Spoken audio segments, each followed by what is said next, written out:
നല്ല മഴയുള്ള സമയമാണല്ലേ, അപ്പോൾ ചൂടുള്ള സ്നാക്സൊക്കെ കഴിക്കാൻ അടിപൊളിയായിരിക്കും അല്ലേ. ഇന്നിപ്പോൾ നമ്മൾ ഉണ്ടാക്കുന്നത് ഫലാഫിലാട്ടോ.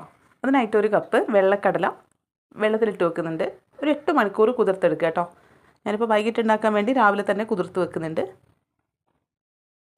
അതിനുശേഷം ഇതിനകത്തുള്ള വെള്ളമൊക്കെ ഒന്ന് കളഞ്ഞ് മിക്സിയുടെ വലിയ ജാറിലേക്ക് ഇട്ട് കൊടുക്കാം. ഇനി ഇതിനകത്തോട്ട് ഒരു ചെറിയ പച്ചമുളക്, ഒരു പിടി മല്ലിയില, ഒരു 3-4 വെളുത്തുള്ളി, അത്യാവശ്യം വലിപ്പമുള്ള അല്ലി കേട്ടോ, ഒരു മീഡിയം സൈസുള്ള സവോള, 1 ടീസ്പൂൺ ഉപ്പ്, 1 ടേബിൾ സ്പൂൺ മുഴുവൻ മല്ലി, 1/4 ടീസ്പൂൺ നല്ല ജീരകം എന്നിവ ചേർത്തിട്ട് നന്നായിട്ടൊന്ന് അരച്ചെടുക്കുക. വെള്ളമൊന്നും ചേർക്കണ്ട കേട്ടോ, അല്ലാതെ തന്നെ നന്നായിട്ട് കിട്ടും. ഒരുപാട് അരിഞ്ഞു പോകേണ്ട ഒരു തരിതരിപ്പുണ്ടാവില്ലേ, ആ ഒരു പരുവത്തിൽ. ഇനി നമുക്കിത് ചെറിയ ഉരുളകളാക്കി എടുക്കണം. പരിപ്പ് വട പോലെ ഒരുപാട് അങ്ങ് പരത്തി എടുക്കണ്ട കേട്ടോ. ഫലഫലിൻ്റെ ഷേപ്പ് നിങ്ങൾ കണ്ടിട്ടില്ലേ. ഇപ്പോൾ കയ്യിൽ വെച്ചിട്ടൊന്ന് ഉരുട്ടിയെടുത്താൽ മതി. ഒരുപാട് ഉരുളനായി പോകണ്ട, പക്ഷെ ഒരുപാട് പരക്കുകയും വേണ്ട, അങ്ങനത്തെ ഒരു സൈസിൽ. ഇനി നമുക്കൊരു ചീനച്ചട്ടി അടുപ്പത്ത് വെച്ച് കൊടുക്കാം. അതിനകത്തോട്ട് എണ്ണ ഒഴിച്ച് കൊടുക്കുക.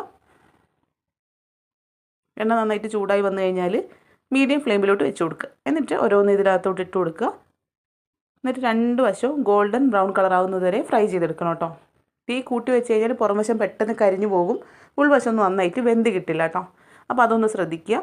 ഇടുന്ന സമയത്തും എടുക്കുന്ന സമയത്തും തീ കൂട്ടി വെക്കുക, അല്ലാത്ത സമയത്തും തീ കുറച്ച് വെക്കുക. മീഡിയം ഫ്ലെയിമിൽ വെച്ചാൽ മതി.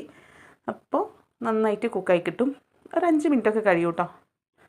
ഇപ്പോൾ ഇത് റെഡി ആയിട്ടുണ്ട്. നമുക്കിത് കോരി മാറ്റാം. ബാക്കിയുള്ളതും ഇതുപോലെ തന്നെ ചെയ്തെടുക്കാം. ഫലാഫിൽ ഉണ്ടാക്കാൻ വളരെ എളുപ്പമാണ്, പക്ഷേ നല്ല ടേസ്റ്റാണ് കേട്ടോ. ഇത് ഇഷ്ടപ്പെടുന്ന ഒരുപാട് പേരുണ്ട്. എനിക്ക് നല്ല ഇഷ്ടമാട്ടോ ഇത്. ഞാനിത് ചൂടോടെ തന്നെ കഴിക്കുക കേട്ടോ. ചൂടോടെ തന്നെ കഴിക്കുന്നതായിരിക്കും നല്ല ടേസ്റ്റ് ഉണ്ടാവുക. ചൂടാറിയാലും കുഴപ്പമൊന്നുമില്ല, പക്ഷേ ചൂടോടെ കഴിക്കുമ്പോൾ ഒരു പ്രത്യേക സ്വാദാണല്ലോ. ഇതിൻ്റെ കൂടെ ഞാൻ ഉണ്ടാക്കിയിട്ടുള്ളത് ഹമ്മൂസാണ് കേട്ടോ.